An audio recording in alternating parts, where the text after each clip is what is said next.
Folks, Black Star Network is here. Oh, no punches! I'm real revolutionary right now. Black power. Support this man, Black Media. He makes sure that our stories are told. Thank you for being the voice of Black America, Roland. Stay black. I love y'all. All momentum we have now, we have to keep this going. The video looks phenomenal. See, this difference between Black Star Network and Black-owned media and something like CNN. You can't be Black-owned media and be scared. It's time to be smart. Bring your eyeballs home. You dig?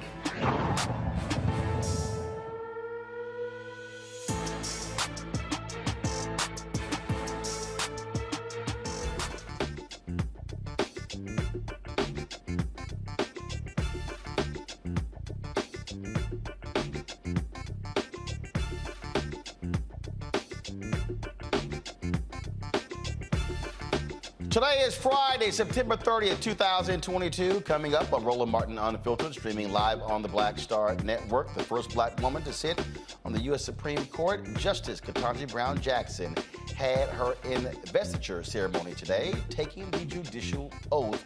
The new Supreme Court term begins on Monday. Hurricane Ian is barreling through South Carolina. It is likely the largest natural disaster in Florida's history. Bethune-Cookman College has been devastated by the storms. We'll show you some of the photos that are being circulated on social media. We'll also talk to the Department of Homeland Security's Center for Faith-Based and Neighborhood Partnerships Director about what the government is doing to assist the millions affected by the storm. A black man walking dogs in a park is suing the U.S. Park Service for a wrongful arrest. In North Carolina, a sheriff resigns after audio of him describing black employees as bastards. And a Michigan Republican running for state representative asked a black family why they're wearing face masks during a pandemic while Democrats are pushing the killing of black babies by supporting abortion rights. Yeah, we'll show you how he describes the encounter. I'll talk to the sister running for the 26th Congressional District in Florida. That's one of the districts Republicans have restructured. Also, in today's Education Matters segment, an HBCU wants to be the pilot pipeline for U.S. airlines. And the Congressional Black Caucus AOC, the 51st annual, is in full force. We were there today, and you'll hear some of the session where we were at the midterm election session with Congresswoman Terry Sewell, and we also were there with Congressman Andre Carson when we talked to Transportation Secretary Pete Buttigieg. We'll have some of that as well. It's time to bring the funk on Roland Martin Unfiltered on the Black Star Network. Let's go. He's got it. Whatever the miss, he's on it. Whatever it is, he's got the scoop, the fact, the find. And when it breaks, he's right on time and it's rolling. Best believe he's knowing. Putting it down from sports to news to politics. With entertainment just for kicks, he's rolling. It's on go, roll, roll, y'all. It's Roland Martin, yeah. Rolling with Roland now. He's funk, he's fresh, he's real, the best, you know he's Roland Martin now.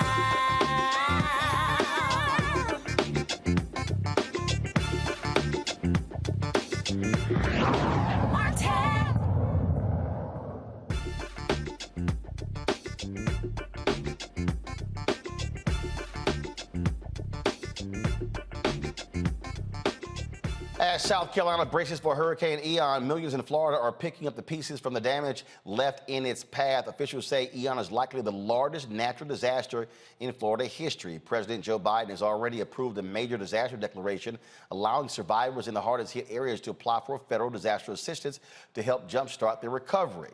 Folks, it is widespread damage. We've seen photos of yachts looking like toothpicks that have been emptied out of a bottle, damage all over the place. We also have seen through social media, and we'll show you in a second, some of the damage were hard hit by HBCU, Bethune-Cookman. Folks, again, significant damage as a result of this hurricane. Joining us now is Marcus Coleman, the director of the Department of Homeland Security's Center for Faith-Based and Neighborhood Partnerships. Marcus, glad to have you here. Again, this is one of those moments where you know, look, Republicans can talk about small government. People can say, hey, we don't want the federal government's help. But guess what? When a natural disaster strikes, that's when you want the federal government's help. What has already been being shifted to Florida to help those impacted? Well, thank you for having me tonight, Roland. And yes, you're right. It takes all of government to work together. And FEMA has actually been in Florida pre-landfall. So we had staff and commodities pre-positioned. The president declared an emergency declaration long before the storm made landfall, and we have people on the ground today, including FEMA Administrator Deanne Criswell, who is assessing damage directly on the ground. Here in our National Response Coordination Center, we're coordinating with organizations like the NAACP, the National Urban League. We actually had a group called the Institute for Disasters for Inclusion and Equity and Emergency Management to ensure that we are keeping people first as we move into this next phase of unfortunately, a really long road to recovery. As I said, you know, when these things happen, I don't care who you are affected. This is a video here from someone on Twitter showing the damage at HBCU Bethune-Cookman, and you see there, you know, structural damage there, a lot of damage there. Bethune-Cookman is a private school, so they're not a public institution. So when it comes to being able to for assistance, just give me an idea of what can a Bethune-Cookman seek from the federal government when it comes to rebuilding. So we're going to be working alongside our White House HBCU initiative to ensure that Bethune-Cookman and any other institution of higher education knows what resources are available federally. We've done similar outreach for Jackson State University for the recent Jackson water crisis, was in contact with a group called the HBCU Emergency Management Workforce Consortium, all focused on how we support the students, the faculty, and of course the facilities and that historic presence there. And so one of the efforts that we have at FEMA is to come alongside institutions like Bethune-Cookman and ensure, again, their students, those faculty, those staff, those people that keep the university running get the assistance they need, while we also work to make sure that we maintain those institutions moving forward through some of our government programs. Obviously, there are people who are displaced. We've seen videos of people swimming in their homes where they had several feet of water in their homes. And so when it comes to short-term living assistance, what options are there and what must folks be seeking out? So we know a number of folks are going to local shelters that are opened by the Red Cross. Also, we know many churches and faith-based organizations are also opening temporary shelters. People are moving to live with friends and family for a temporary time. There's three things that I want to encourage any survivor, any family member that knows someone that's impacted to do. The first, continue to stay connected to the local government officials and their guidance. The second, you can register for disaster assistance now. 1-800-621-3362 is the phone number to get you started on that process of your road to recovery. Look, we know we're going to be here for a long time. I was able to actually spend some time with several faith-based and community-based organizations in Florida earlier this year. And at that meeting, we were talking about some of the disbursements that they were giving financially from Hurricane Irma. So we know, again, folks are going to be recovering for long periods of time, and we want to make sure that we're doing everything we can to keep the people first in the federal, from a federal government perspective, as we continue to move through this next phase of recovery. We're talking about how significant the damage is in Florida. This is video right here of the storm surge in Charleston, South Carolina, and how they're impacted, right? We are here in Washington, D.C. The weather forecast shows massive amounts of rain that will hit Washington, D.C. and New York City between now and Wednesday. So even though Florida has taken the brunt of this, as somebody who's lived through numerous hurricanes, being born and raised in Houston, the aftermath of the hurricane can still cause considerable damage when it comes to rain, when it comes to flooding, when it comes to high winds, ripping roofs off. And so people's lives can still be in danger, even though the hurricane may actually diminish something. You're absolutely right, and it's one of the reasons why at FEMA we are trying to work through the broader coalition of partners that we have. Again, I mentioned some, the NAACP, National Urban League. I was on a call last night with several bishops of the African Methodist Episcopal Church, was on a call this morning with the bishop from the Full Gospel Baptist Church. We recognize that across faith and community leaders in that coalition, we do need to make sure that people are prepared. To your point, right, we're coming up on the anniversary of Hurricane Sandy, and so it's one of the reasons why, in addition to making sure that we're focused on equity in response and recovery, we want to continue to be culturally competent and how we talk about preparedness as well for communities. And so we are providing that guidance. People can access that information on how to prepare at ready.gov. But again, if you have anybody that's on the line that's listening and can hear my voice, that's looking to get jump-started on their road to recovery, 1-800-621-3362. That's the number to call to start the process to get some of the federal resources that you need for your household and your family. All right, Marcus Coleman with the Department of Homeland Security. We certainly appreciate it. Thanks a lot. Thank you very much, Roland. All right, folks. I'm going to go to a quick break. We come back. I'm going to bring in my panel. We're going to talk about the politics of these natural disasters. Whole bunch of Republicans in Florida, like Ron DeSantis, voted against relief for Hurricane Sandy. More than welcoming that money coming to Florida. See how these things roll? Folks, we'll talk about that. Be sure to download the Black Star Network app, Apple phone, Apple TV, Android TV, Roku, Amazon Fire TV, Xbox One, Samsung Smart TV. And, of course, you can please support us in what we do by joining our Bring the Funk fan club. Every dollar you give goes to support this show. P.O. Box 57196, Washington, D.C., 20037-0196. That's for your checks and money orders. Cash App is $RM Unfiltered. PayPal is R Martin Unfiltered. Venmo is RM Unfiltered. Zelle is Roland at RolandSMartin.com. Roland at RolandMartinUnfiltered.com. And don't forget to get your copy of my new book, White Fear, How the Browning of America is Making White Folks Lose Their Minds. It is one of the best sellers on Amazon. You can get the book from the publisher, Ben Bella Books, Amazon, Barnes & Noble, IndieBound, Bookshop, Chapters, Books A Million, Target. Also, you can order through your favorite black bookstore. And, of course, you can also download the Audible version of the book as well. I'll be right back.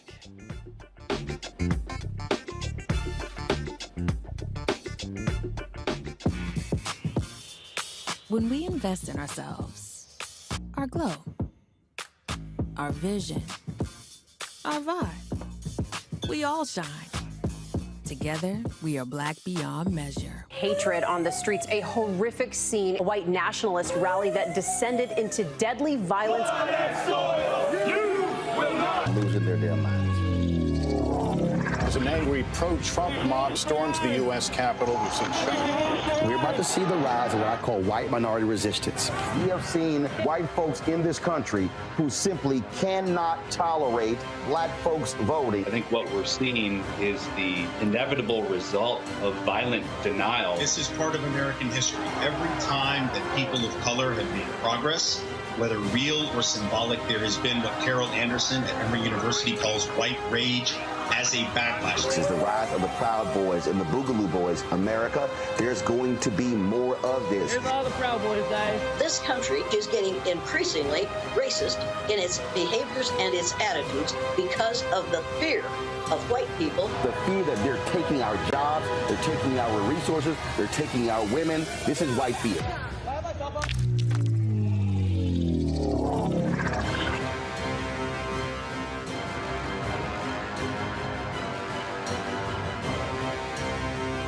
When we invest in ourselves, we all shine.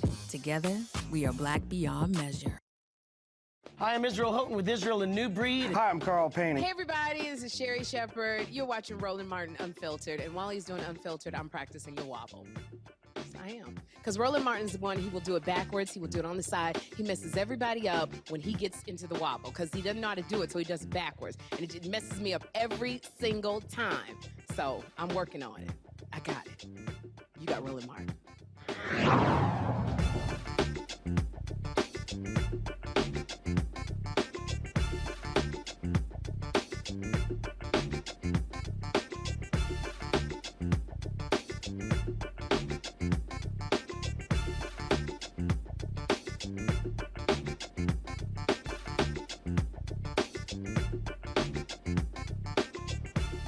All right, folks, joining me right now is, of course, our regular panel on Friday, Michael Imhotep, host of the African History Network show, Matt Manning, civil rights attorney, and joining us shortly is going to be Kelly Bethea, communication strategist. Let's start you right here with you, Michael. I'm just getting a kick out of these hypocritical, pathetic Republicans, especially like Florida Governor Ron DeSantis. This is the man who, while he was in Congress, voted against hurricane aid to the folks in New Jersey for Hurricane Sandy. Oh, but he is more than welcoming of hurricane aid to Florida. Sounds like Rand Paul. When he was constantly always complaining about hurricane aid, disaster aid going to other states, yet when Kentucky got hit by natural disasters. Oh my God, Mr. President, please. They love to sit here and say, Democrats, you're spending money recklessly. Oh, but when their states get hit, then all of a sudden it's a problem. See, this shows, I keep telling people why folk are stuck on stupid, that it may not affect you today, but it may affect you tomorrow. Absolutely, it's coming for you. And this is the chickens coming home to roost for Governor Ron DeSantis. And as I've said before, Florida needs to be desanitized. So back in 2013, when he was in the House of Representatives, he was part of the Tea Party. He voted against aid for New York and New Jersey behind Hurricane Sandy. Okay, and he said that it was more that tax and spend, put it on the credit card mentality that he came to Washington to stop. But also little Marco Rubio. In 2013 also, when little Marco Rubio was in the Senate in Florida, he voted against the aid for New York and New Jersey as well. Now, Ron DeSantis was on Tucker's show, Little Tucker's, Tucker Carlson on Fox News, and he said when a disaster hits, it's time to put aside the politics and do what's right for the people. I'm paraphrasing. Okay, this is what he said, but that's not what he did in 2013. Okay, so what we're seeing now, this goes back to something that Governor Cuomo said before he was forced out of office during the coronavirus pandemic. And he talked about how the blue states, or the states that lean Democratic, they contribute more on average to the national pot through taxpayer dollars than the red states, than the Republican states. Because you remember Mitch McConnell was talking about the money going to the blue states and New York, things like this for coronavirus. And Cuomo said, wait a second, who's carrying who? The Democratic states contribute more than the Republican states. So, you know, once again, this is an example of how elections have consequences. Luckily, we have a president in the administration that's not going to play favorites, okay, and help whoever needs aid. So, but Little Marco and Ron DeSantis need to be voted out of office in the 2022 midterm elections. And man, I just sit here and I just laugh at these fools. In fact, one of my followers just sent me this story here. Matt Gaetz, who really should be going to prison, the white R. Kelly, for his involvement with underage girls. Again, hypocrisy. Matt Gaetz, just days after Hurricane Ian ravaged his home state. This is a Newsweek article. Representative Matt Gaetz was one of the many Republicans to vote against a stopgap measure that will continue funding the government and provide billions of dollars in extra disaster assistance. It's like, where y'all think the money coming from? And they think, oh yeah, it makes me look like a big, burly, tough, fiscal conservative, but your constituents are in desperate need of help, and the money ain't coming from Florida. It needs to come from the federal government. That's right, Roland. And you know, what they do every time is they sell it to Republicans like they're being fiscally conservative or responsible is the terminology they like to use.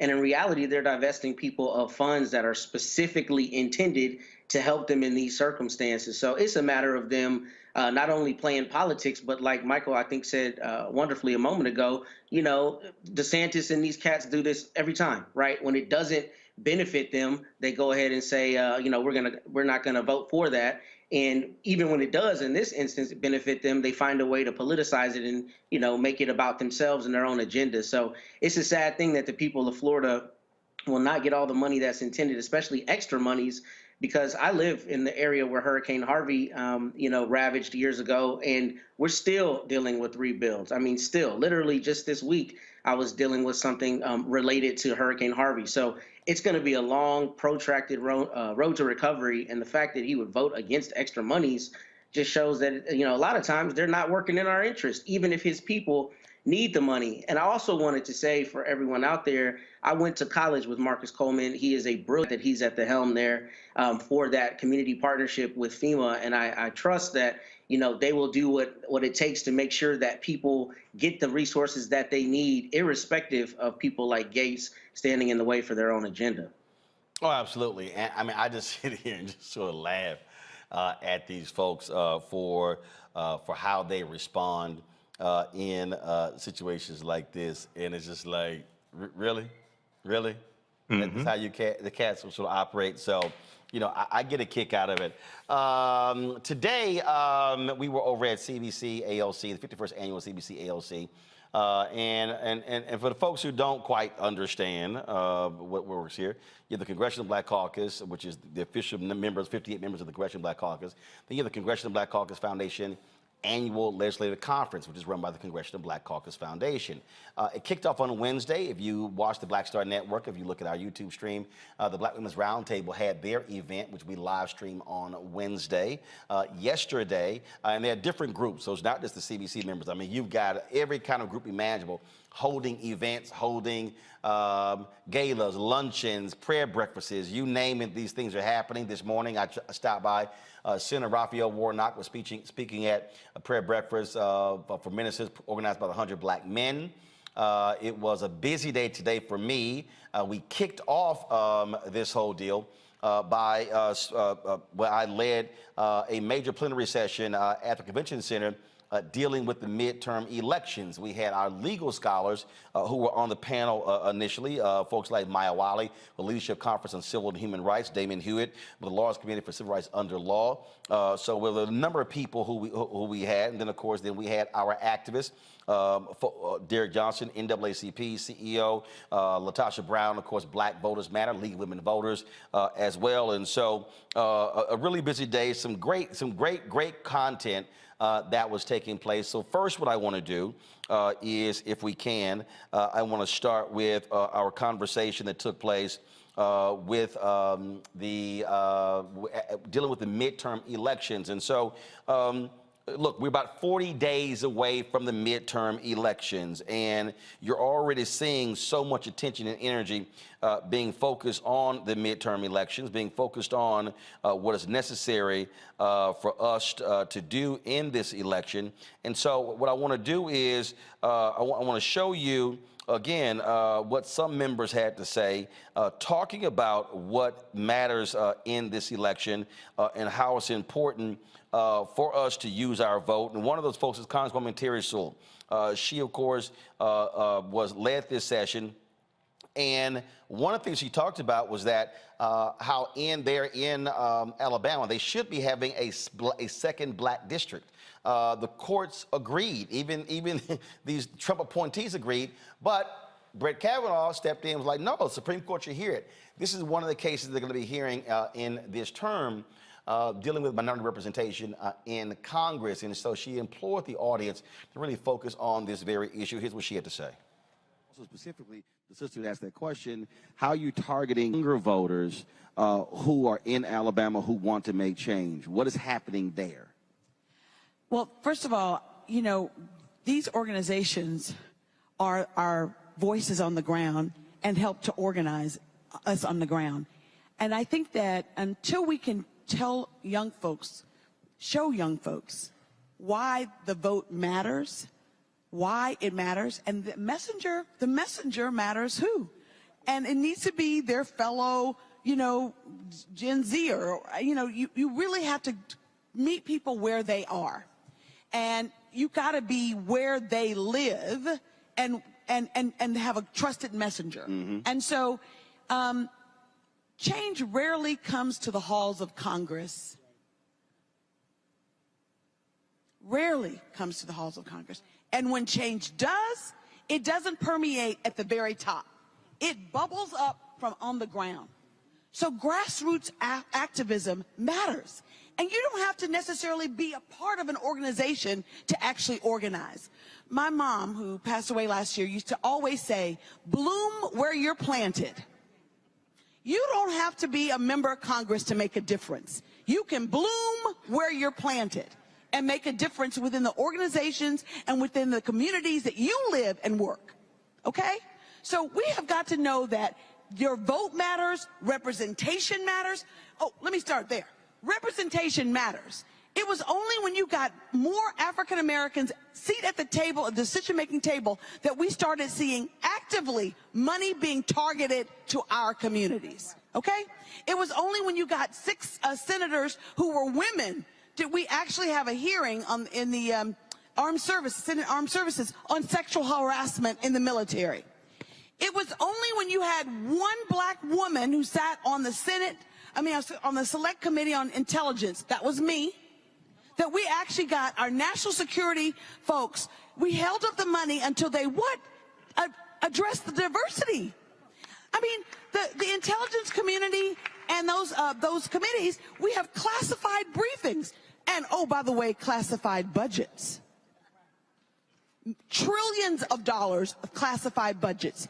So I'm sitting at that table. I have before me, you know, all of the CIA, the DIA, and not one person looked like me. Not a woman and not someone of color. And so you don't want to necessarily be the only black one sitting there and ask the diversity question, but you better. Because the people who elected you need you to do that. And so, Mr. CIA, we're not going to give you some money until I start seeing some movement. And so that's important. So representation matters, but your voice matters. And in this great country that we have, our voices matter. And the best place to articulate your voice is at the polls. Let's go to the polls and let's go with a vengeance. Going to have final comments. Let's start with Heather. Now, I also moderated the Brain Trust session dealing with transportation, and who was there? Transportation Secretary Peter Buttigieg, and we talked about the money. More than $1.2 trillion was approved by Congress, and about half of that is going to be for infrastructure, folks. And I want to make sure that black people are getting our fair share. Denzel Washington played him in the movie. His name was Frank Lucas, and he said, "I'm going to get that money." So we're going to get right to the point of this, Secretary Buttigieg, and talk about the money. The federal government spends $560 billion a year on contracts. African Americans get 1.67% of that. One of the fundamental issues to build capacity, you got to be able to access the money.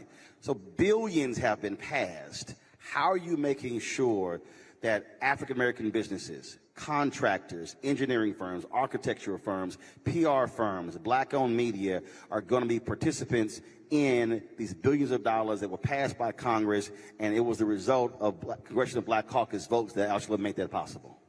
That's right. First of all, thank you. We start easy. Yeah, just jumping right in. I don't want to miss a chance, though, just to thank you for your voice and to thank Congressman Carson, who has been a leader in my native state of Indiana since before I was in elected office. Doesn't look old enough for it to be possible, but it is true, and it's so exciting to be here.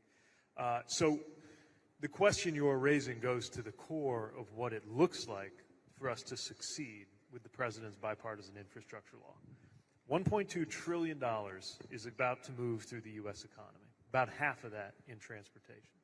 And we have an affirmative obligation, a moral as well as economic obligation, to make sure that at the end of those 5 years, there are more black-owned businesses, more black millionaires, more black building and construction trades workers than there were 5 years sooner. We know, and Compto in particular has a lot of expertise in this, we know that transportation spending and investment, when it's done right, can help build up ladders to opportunity. We know that from historical examples, like Atlanta. One of the reasons why there is a famous black middle class in Atlanta that is so strong is that a generation earlier, when the airport was being built, Mayor Maynard Jackson made sure that there was access and opportunities to get in on the construction contracts that came with that. And actually, he said there will be tumbleweeds that will roll down these runways before I allow this to be rebuilt if black folks don't get it, because when he became mayor, African Americans were getting 0.0012% of all city contracts. And when we went to Atlanta, we met with family construction businesses who are now in their second generation that existed because of that leadership. So we understand the opportunity and the obligation. What does that actually look like? First of all, we've got to understand the barriers to black-owned business participation that have existed and that exist today. That's the whole idea of DBE programs. We also know that there are some barriers to entry, or let's say gaps in user friendliness in the program as we know it, which is why our team has been rewriting the rules around the DBE program, and that is actually out for comment right now. So business owners and leaders who are here in the audience, who are watching this online, if you have not already, should make your comments known right now before we finalize that rule. But we know right now what some of those barriers are. First of all, access to capital. It's why we're partnering with SBA on things like bonding that we know can be an issue. The personal net worth caps, which we're going to change, or we're proposing to change, I should say, in the rule. Because we've spoken to a lot of business owners who say, hey, I'm just about to get what everybody's telling me I'm supposed to have done. We're finally growing enough, and now we're too big to be small, and we're too small to be big. We can do something about that. Things like whether retirement counts against that personal net worth. Access to information. So one of the things that we are doing through, in particular, through our OSDBU, and you're going to meet our OSDBU leader, Shelby Scales, who will be speaking in a moment, is have sessions and make information available touching every one of the 50 states, DC and Puerto Rico, about what the opportunities are actually like, because otherwise you have to already be on the inside in order to have a shot at that. Two more things I'll mention. I don't want this to be long-winded, but this is a major priority for us. One, there are the contracts we actually literally do ourselves, right? Federal contracts procured by our department. We have raised, for example, our SDB goal to 20%, over 20%, and we are beating that goal as of this quarter.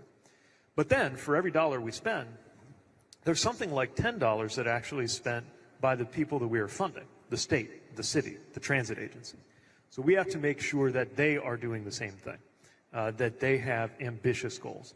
And that's a conversation that we're having with our state partners that is partly a matter of having the information out there, partly a matter of making sure that the basics of the law are met, but recognizing that the law represents the floor. We have to go way over and above that, because shame on us if we get 5 years out and there's the same level of black business participation as there is today.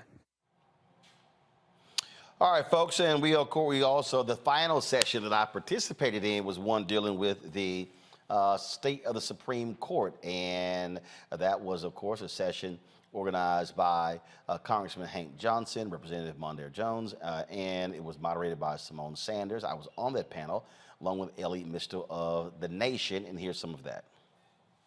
Correspondent, I want to start with you by just, because I think we need a baseline for this conversation. What is going on with this court? And what is if you had to pick one thing you are most concerned about this session, what would it be? Oh, I can't pick one. Well, you got to pick one now. You got to pick one. All right. Well, I'll start with democracy. That seems like a good place to start. The court is going to hear two major cases that will determine whether or not we have a republic this term. The one that has gotten most of the press is a case called Moore v. Harper. This is the independent state legislature theory. This is the theory that the state legislatures, not the voters, not the courts of the state, but the state legislatures of the state, actually get to decide the voting rules of the state, who gets to vote in the state, whose votes count in the state, whose votes can be thrown away in the state. This theory is so controversial that the first version of it was surfaced by William Rehnquist in Bush v. Gore while he was casting about trying to come up with a way to make George Bush president over a court-ordered recount in Florida. I'm gating myself a bit. But over that recount, William Rehnquist surfaced this independent state legislature theory. It was widely debunked at the time, except for one other justice, Clarence Thomas, who was a fan of this theory. And so that is going to be coming up this term, whether or not the legislatures themselves can throw out votes that essentially they don't like. The other big case is going to happen on Tuesday. This is called Merrill. I forget, it's Midges v. Merrill, or I'm forgetting the first part of the name. Doesn't matter. This is about the Alabama gerrymandered map. Alabama put forward a map that was only had one majority minority, two majority minority districts. It was so racially divisive that even the conservative Alabama state court was like, that's too racist for us. And this is a court in Alabama. It goes up to the 11th Circuit Court of Appeals, a Trump court, And the 11th Circuit, 2 judges picked by Trump who were just like, yeah, no, dude, that's really racist. You can't do that. And Brett Kavanaugh says, wait, nope, not too racist for me.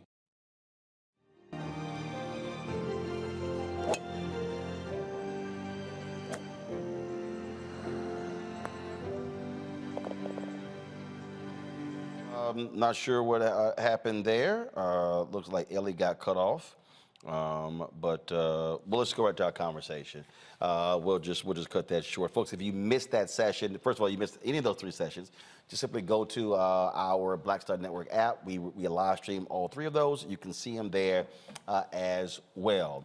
Again, Michael Imhotep, Matt Manning, and joining me in the studio is Kelly Bethea. There are people, Kelly, who might say, all right, you have the CBC, ALC every year, and you've got folks who go to parties, who go to receptions, who go to galas, who go to award shows. But the reality is this: when you talk about public policy, this is probably the largest collection of public policy advocates and experts who are providing the kind of information that people need to know and understand to then know what to focus on now as well as in the future. I completely agree with that. And that's honestly why I love CBC ALC Week, because to me, it's more than just a convention. It's really like a massive think tank where all the brightest Black minds in the country and oftentimes the world come together to brainstorm how to better serve our Black communities abroad and wherever we are. So when I was at a couple of your panels, and I absolutely love the discussion. And then you have the ones where if you just want to know what's going on in that particular arena, such as entertainment or health or anything like that, this is the perfect place for you to interact with some of the brightest Black minds in their respective fields, which is why I love CBC and ALC. I actually don't really go to a whole lot of the galas and the social things as much because I'm kind of a nerd and I actually am there for the sessions and the seminars. But it is truly an experience that I feel like everybody should do at least once, especially now that it's in person. Matt, there are also Nicole Hillary Austin Hillary, who's now the CEO of the CBCF. They're doing something now that I sort of called them out years ago. Every session this time has been recorded and I believe live streamed. But I definitely know they're actually being recorded. Every session. This is the first year that's actually happened, and I kept saying, what the hell is the whole point of having all of these great advice, great discussions, various panels, and if you weren't here, then you didn't know what was going on. This is what I'm just a huge believer in, driving the information out. And so you take the panel that we did on the Supreme Court. You probably had 250 people probably in the room, maybe. But let's just say 150 or 200. But because we were live streaming it, more than 1,000 were watching at that time across the country. More will watch when we restream it, also over the next 2 weeks as well.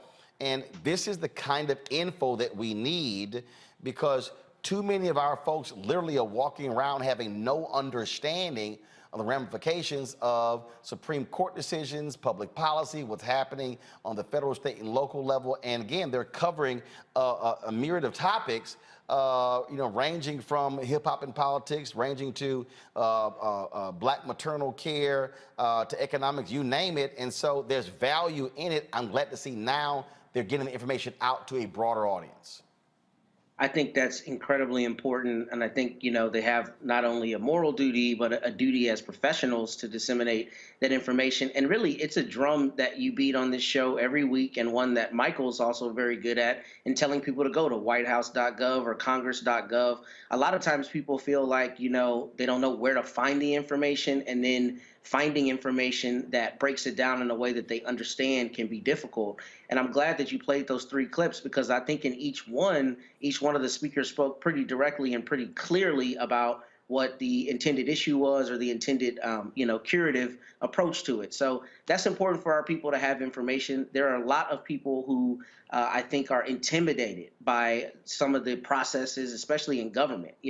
Congress has a million rules. It's hard to always know those rules, right? So it's important that the CBC record this information so that people can see it and hearken back to it, especially when we discuss issues on the show and when they hear them otherwise, so they can see, well, this is what they were discussing at that panel. This is how the law is being broken down, for instance, as it relates to that independent state legislature theory. I mean, that's really insidious stuff, right? So to have somebody like Ellie Mistel breaking it down for you to understand what it is at its core is important.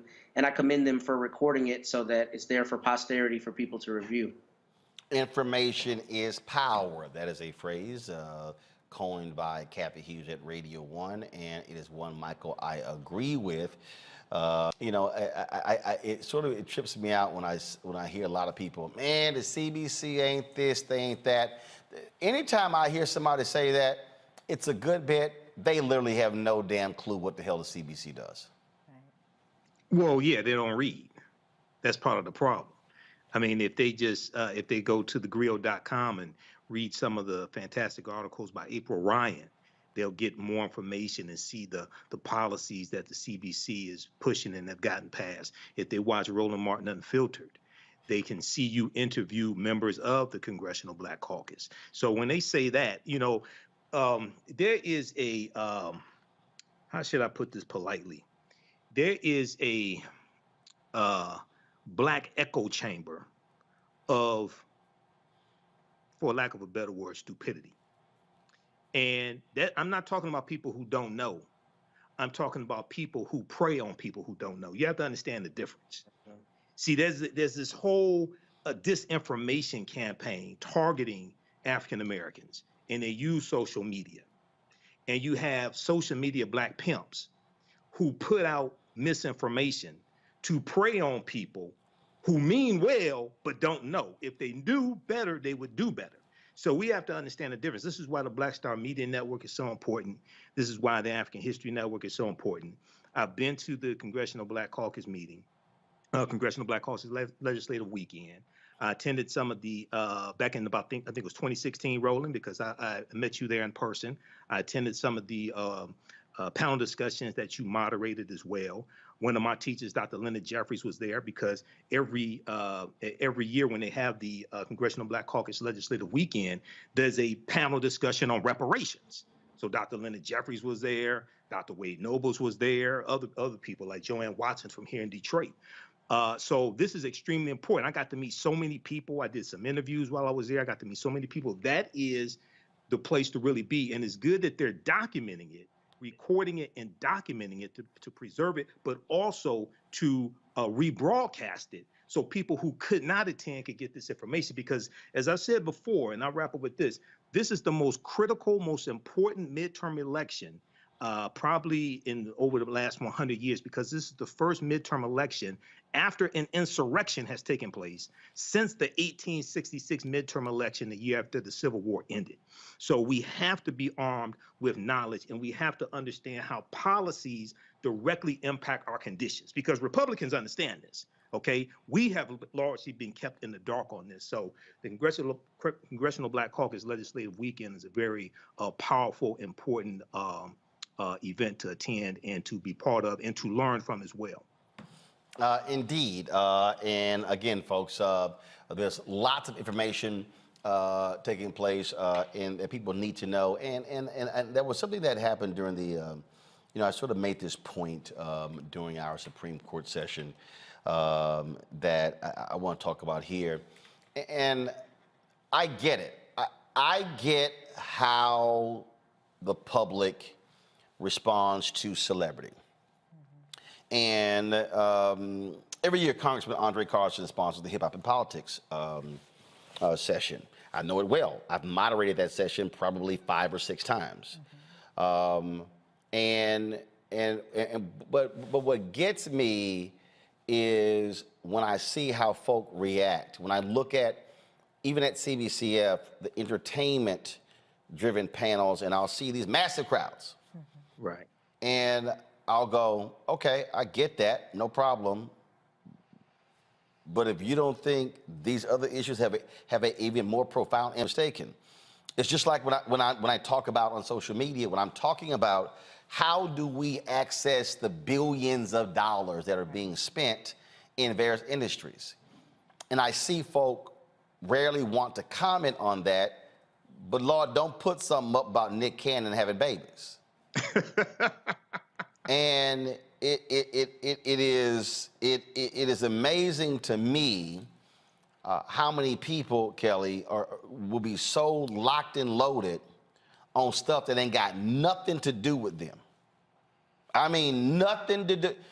You ain't got nothing in the game over the baby mamas of Nick Cannon. Nothing. But when we're talking about the future of the Supreme Court, that literally impacts every facet of somebody's life, whether they want to admit it or not. Again, that makes complete sense, but I also take into consideration the fact that when it comes to entertainment, and I'll use your example of Nick Cannon, people understand baby mama drama. People understand that chaos, that confusion, because it can be applicable to their own lives. Not saying that everybody has baby mama drama, but everybody does have some semblance of drama. The whole point of entertainment news is for it to serve more or less as a distraction from people's everyday drama, right? Whereas when it comes to the Supreme Court and other issues politically driven, that's a little bit harder to understand. And then what's worse, the people who are there to explain those issues to us can come off as condescending. And we are just coming into an age where information is not only accessible, but understandable to people. And it has to catch up to this entertainment news, right? And we also have to embrace the fact that we are able to understand it and make it applicable to our lives, because it is, like you said, the Supreme Court decisions have an immediate effect on us beyond just Roe v. Wade, beyond just gay marriage legislation. Everything that Supreme Court touches will have an impact on everyone's lives, and it typically affects Black people the most. So it's definitely something that we have to take into consideration. I applaud those who do explain things politically better than our predecessors, because now more people are able to come into the conversation. But you're right, entertainment is going to be entertainment. Nick Cannon's drama will always be entertaining to some, but we also need to step away from the distraction that is entertainment and focus on what's actually going to affect our lives so that we can better our lives. I'm just, I guess my concern, Matt, is that this for me is the equivalent of the house is burning, but you on your cell phone talking to your girls or your boys about shopping or who won the game. You might want to turn around and say, oh, damn, my house on fire. Yeah.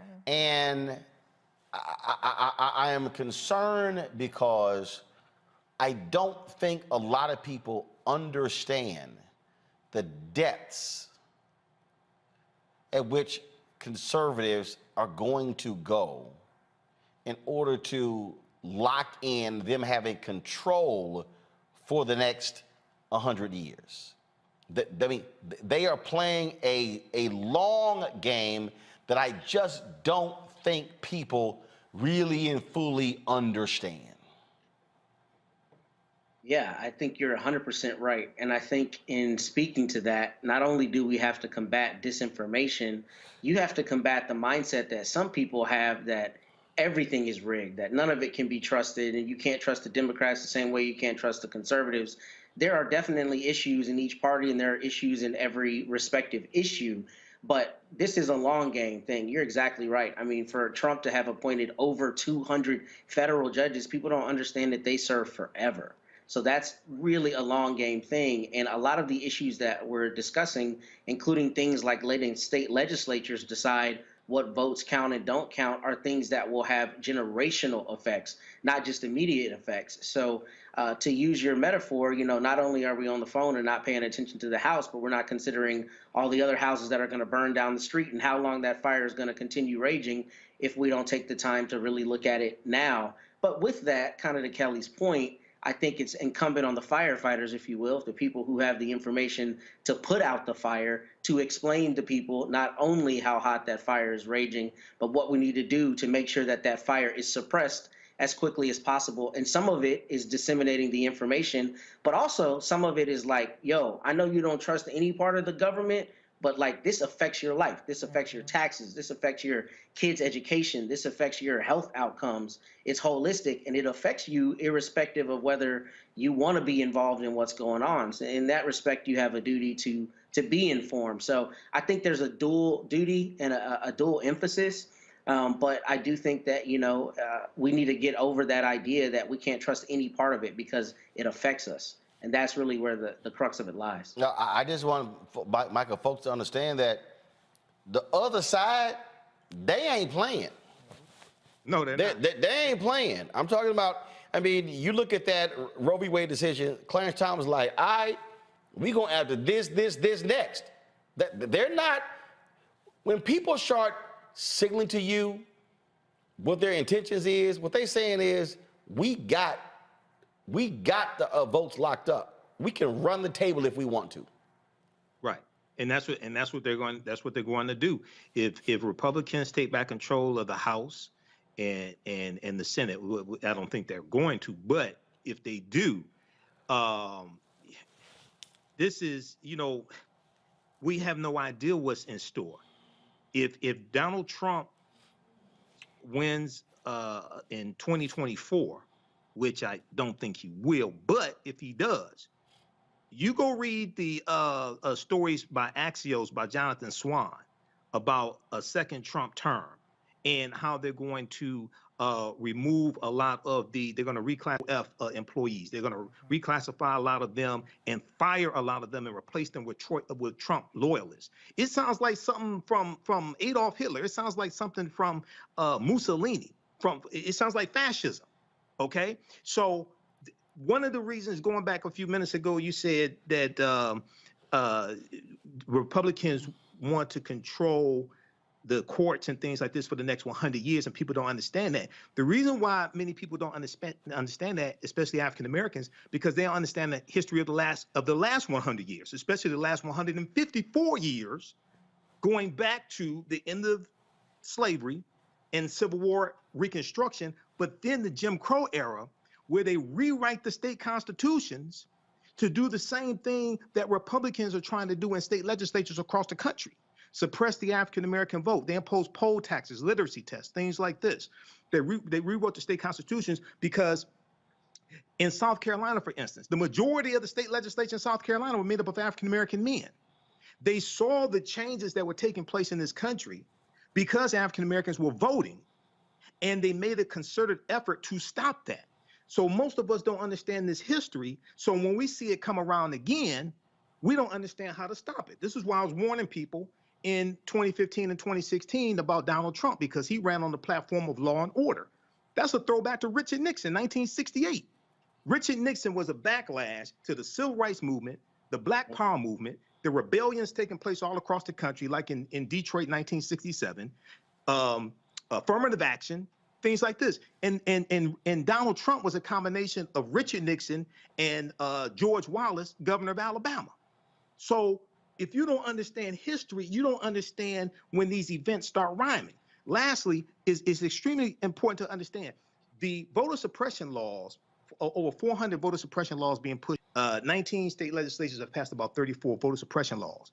That is heavily being financed, and those laws are heavily being written by American Heritage Action, Action, I think it is, the sister company to the Heritage Foundation, sister organization to the Heritage Foundation. Mm-hmm. They are making these boilerplate policies that are being pushed, and they're financing this, and they're being pushed by Republican state legislatures. It's all orchestrated, Okay, it's not by accident. So we have to understand this and take action to fight against this and vote these people out of office. Yep. All right, folks, hold tight 1 second. I got to go to break. We come back more in Roland Martin Unfiltered, folks. Don't forget, download the app, the Black Star Network app, available on all platforms: Apple phone, Android phone, Apple TV, Android TV, Roku, Amazon Fire TV, Xbox One, Samsung Smart TV, and of course, you can also join our Bring the Funk fan club. Your dollars make it possible for us to do what we do. So see you check your money orders to P.O. Box 57196, Washington, D.C. 20037-0196. Cash App, $RM Unfiltered. PayPal's R Martin Unfiltered. Venmo is RM Unfiltered. Zelle, Roland at RolandSMartin.com. Roland at RolandMartinUnfiltered.com. And don't forget to get your copy of the book White Fear: How the Browning of America is Making White Folks Lose Their Minds Down. You can download it on Audible. You can also get a hard copy. Folks, Ben Bella Books, the publisher, Amazon, Barnes & Noble, IndieBound, Bookshop, Chapters, Books A Million, Target, or you can order it through your favorite black bookstore. We'll be right back.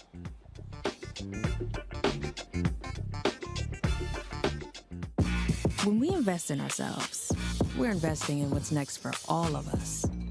Growing, creating, making moves that move us all forward. Together, we are Black beyond measure. On the next Get Wealthy with me, Deborah Owens, America's Wealth Coach, African Americans have an average student loan balance of more than $30,000. Student loan forgiveness has been a long time coming. The Biden administration has introduced a new program that's going to allow you to have almost or up to $20,000 forgiven. I think that the Biden administration, by implementing this plan, is admitting that there have been several serious faults within the higher education financing system, and that this plan is a step in the right direction. That's on the next Get Wealthy, only on Black Star Network.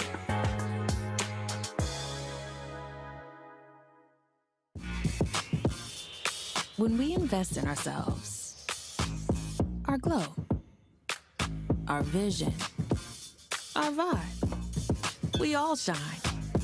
Together, we are Black beyond measure. When you talk about blackness and what happens in black culture, we're about covering these things that matter to us, speaking to our issues and concerns. This is a genuine people-powered movement. There's a lot of stuff that we're not getting. You get it, and you spread the word. We wish to plead our own cause.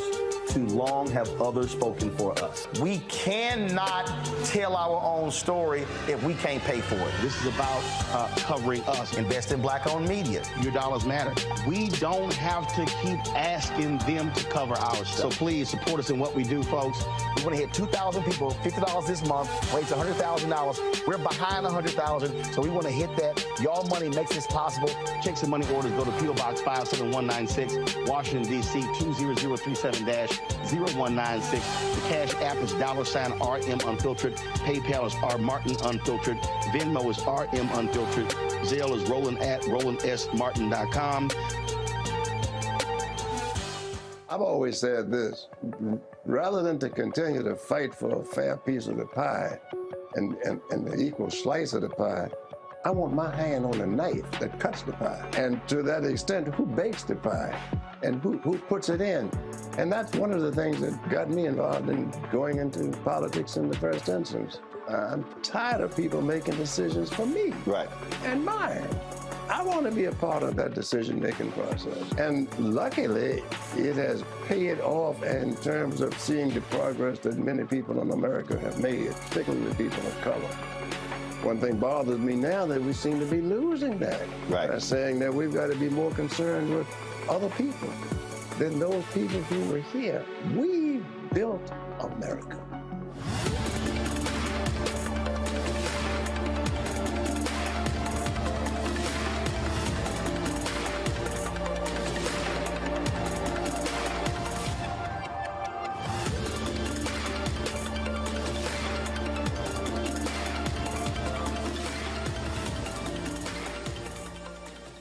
Next on the Black Table with me, Craig Carr.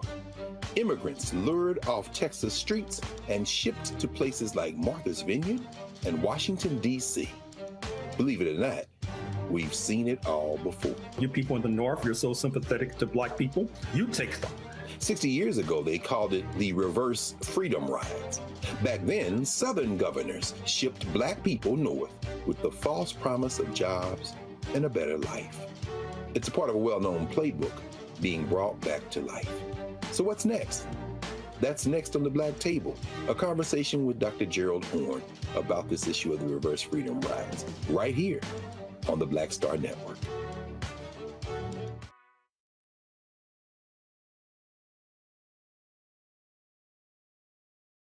Hi, everybody. This is Jonathan Nelson. Hi, this is Roland Martin, Unfiltered.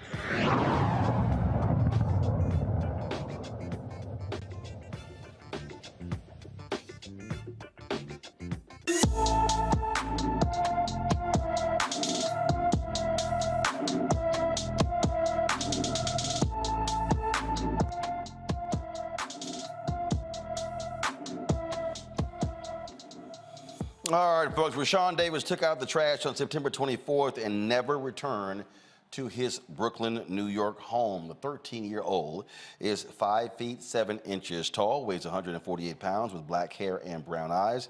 Rashawn was last seen wearing a green shirt, green shorts, and blue MCM sandals.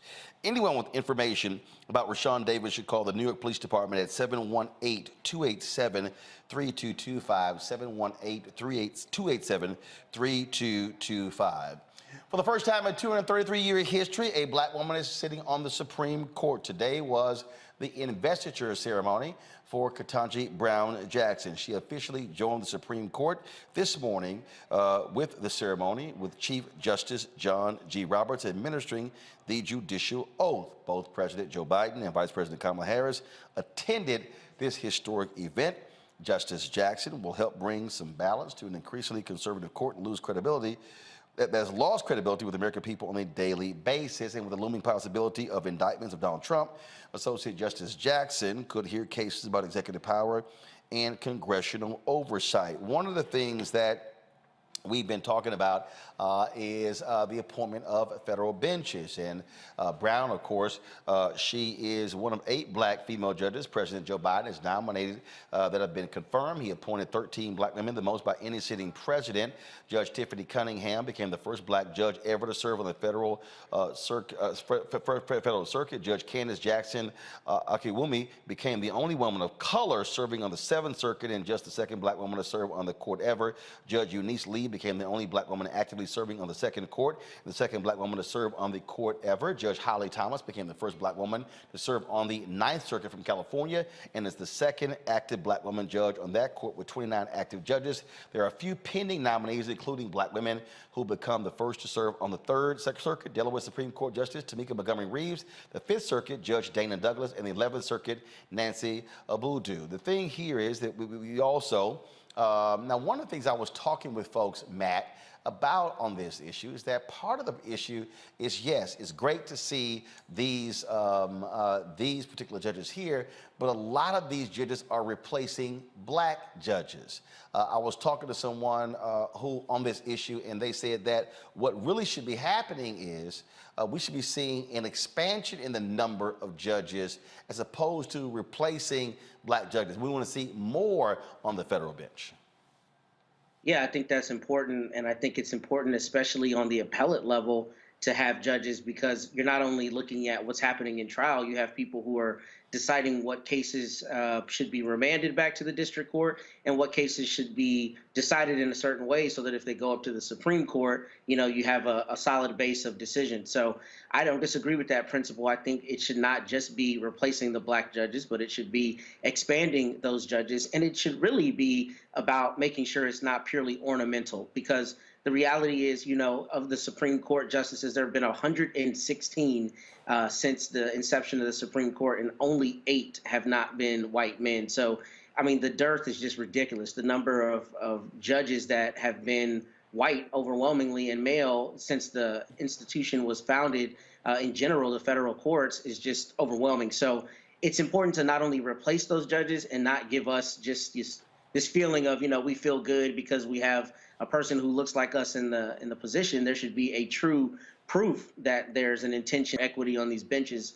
And to that end, one thing I wanted to mention is, as we look at issues like qualified immunity and voting issues and other issues that are going up to the Supreme Court, sometimes the lived experience of those judges is super important, like that judge in Mississippi who wrote a 76-page opinion basically saying this law is bunk, I have to follow it, but this is a law that we need to change. I can't remember Your Honor's name in that instance. That's important because that's not the kind of thing we've seen from judges who have not had the lived experience of being Black and in America. So it's important for the judiciary to have those faces so that they can, impart their lived experience when they're making judicial decisions that affect our lives. There are some people, Kelly, who have tried to dismiss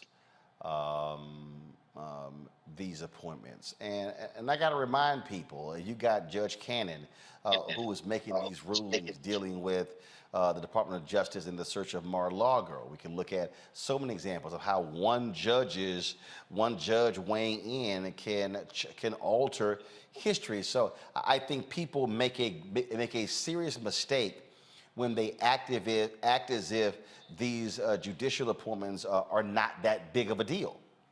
But that also goes back to what we were talking about in a previous segment about who actually is informing us of this information and how is it being digested. I think it goes back to how we were explained how things worked in the past and how it was coming from a more condescending tone. So you kind of, drown it out.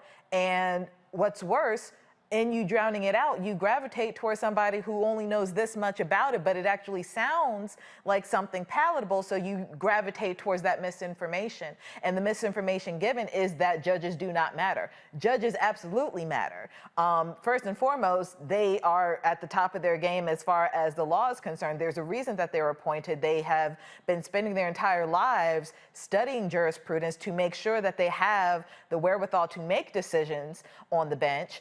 And they affect our lives on a very personal level. Like, again, we see this from the top of SCOTUS down to the Adnan Syed case down in Baltimore. It happens and it occurs on every single level of the judicial system, and it affects us intimately. We just need to get that information from people who not only understand that, but are able to explain it to us in such a way that doesn't sound so condescending and that is easily digestible. But no, judges absolutely do matter. And we frankly need more judges who understand the experience, going back to Matt's point, who understand what Black people are going through. And again, cautioning those who are in power that appoint judges to not just replace a Black face with a Black face, because we don't want to be tokenized. We want to be utilized so that we can better our communities.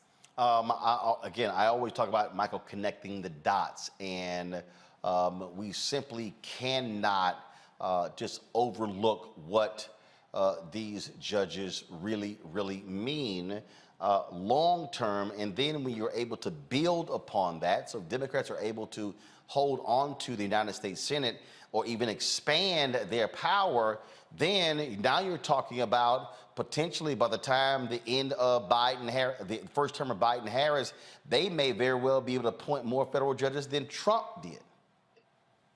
Yeah, hopefully so. Trump got 226 confirmed, and this goes back to understanding not just the courts and the importance of the court, but also the role of the Senate, because it's the U.S. Senate that confirms the federal judges and confirms U.S. Supreme Court justices. So in 2014, when Republicans won back control of the Senate, Mitch McConnell and Republicans blocked 103 federal nominations from President Barack Obama.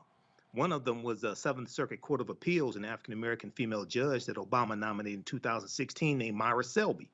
Myra Selby was blocked. She wasn't even given a hearing.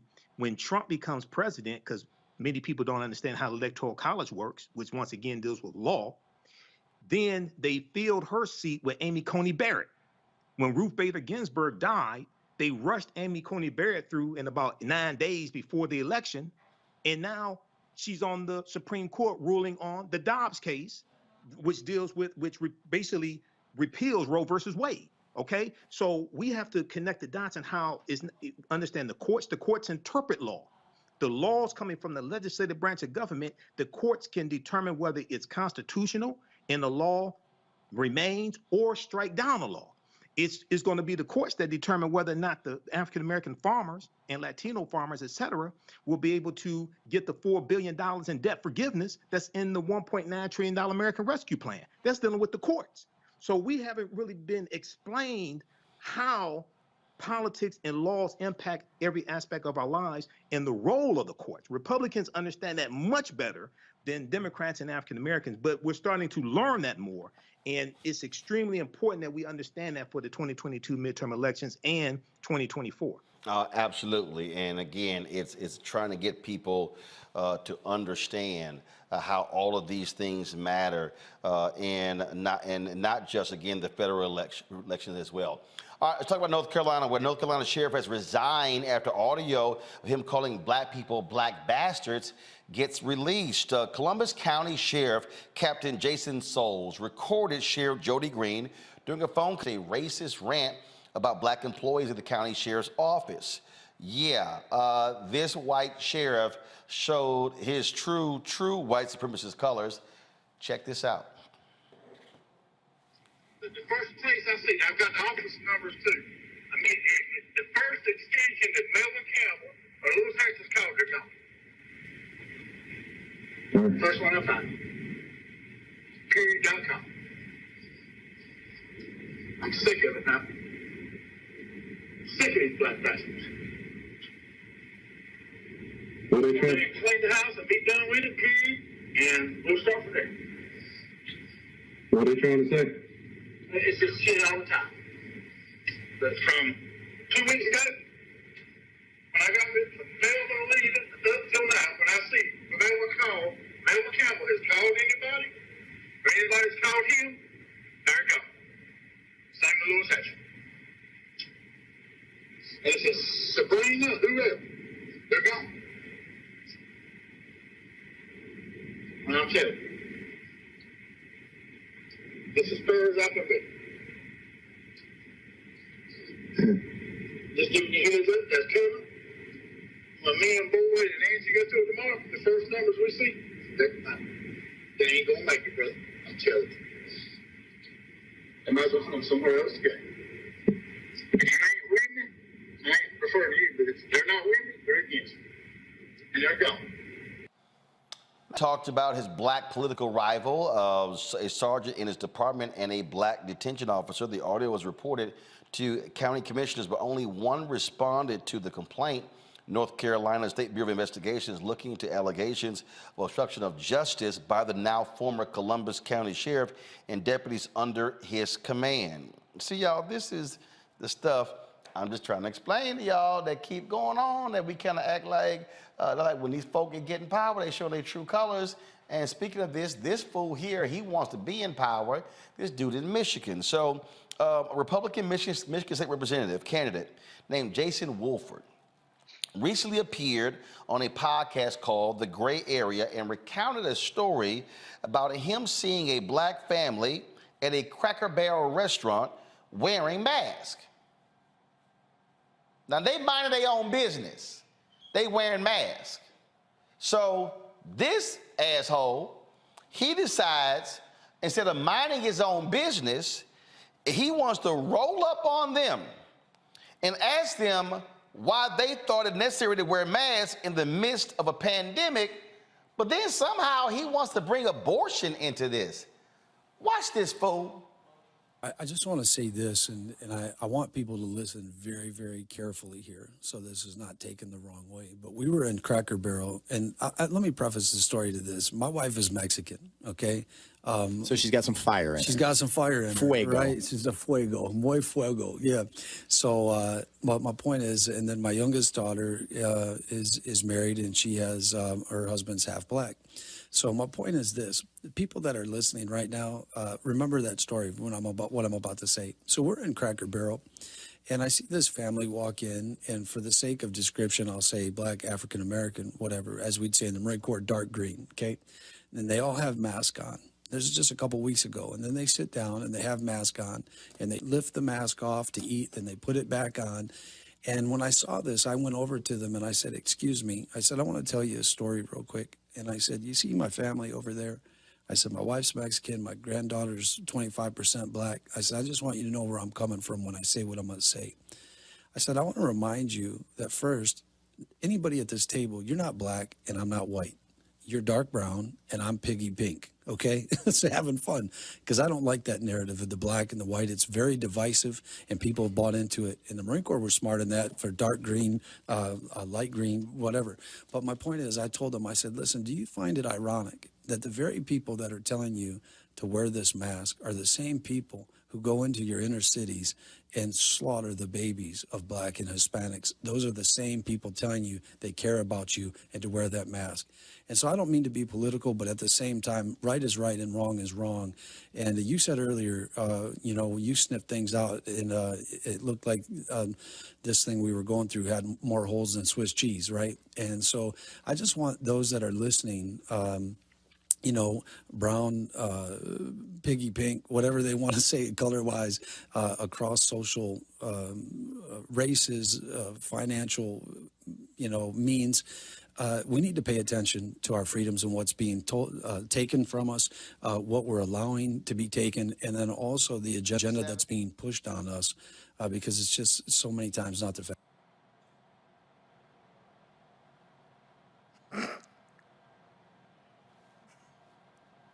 These are the type of dumbasses we're dealing with here in Michigan, Roland. I'm just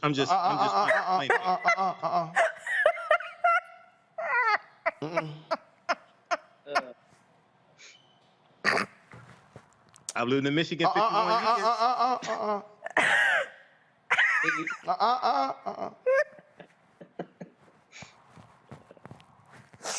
Okay. First,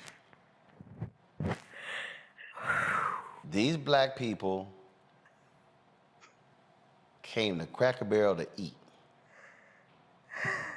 Did nobody come to Cracker Barrel to see his punk ass roll up on them, asking about, first of all, somebody posted a tweet. It's one of the best tweets I've seen about masks. The guy said he was on the airplane, and so somebody said, what's the value of you wearing that mask? He said, this mask keeps me minding my own damn business. Now, here's what's a trip, y'all. This white man don't know who the hell these black people are. This white man don't know if they black Republicans, if they black Democrats, if they black independents. He don't know nothing about these black people. He just decided to get his puffy, what do he call himself, Matt? Piggy pink. Piggy pink. He decided to get his piggy pink ass up, roll up on this black couple, interrupt their damn breakfast, and then he goes, the folk telling you wear the mask are the ones slaughtering black babies. Okay, what's Piggy Pink's name? Piggy Pink. Jason Wolford. Jason Wolford. Okay. Wolford. Yeah. I wish I knew the black family. And I wish they would have said, let's just say Jason brought his piggy pink ass in front of me. And I would have said, first of all, why you bringing your ass over here? And then when he finished talking, I would have said, hey, Jason, you got anything to say about black folks who've been slaughtered by cops? Then I would have said, hey, Jason, since you care so much about black people, what you got to say about your party being the one defending Confederate statues and memorials? Hey, Jason, since your ass got so much to say, what do you have to say about your own party overturning the will of the people when it comes to the commission to redraw districts? Since your ass got so much to say, Piggy Pink. where do you stand on civil rights? See, these asinine, piggy pink white conservatives really get on my nerves when they want to roll up on black people and talk about, oh, the black babies being slaughtered in communities, as if white folks ain't out here having abortions. Y'all, math is math. If y'all telling me that black people, and I've seen them throw, let's say if there are 500,000 black abortions a year, we represent 13% of the population. Do you know how many white folks are having abortions every single year? But y'all notice how they don't roll up on white folks like that. Because see, this is the game that they try to play. See, so Michael, this ain't limited to Michigan. This is Michigan, Ohio, Iowa, Illinois, Georgia, Tennessee, Mississippi, Alabama, Arkansas, Texas, Arizona. We could go on and on and on. And they love to play black people as if we somehow don't know what their game. No, game recognized game. And so I really wish that black couple would come forward to just light this fool up, Piggy Pink, for his bid. And then, now y'all, before we even get started,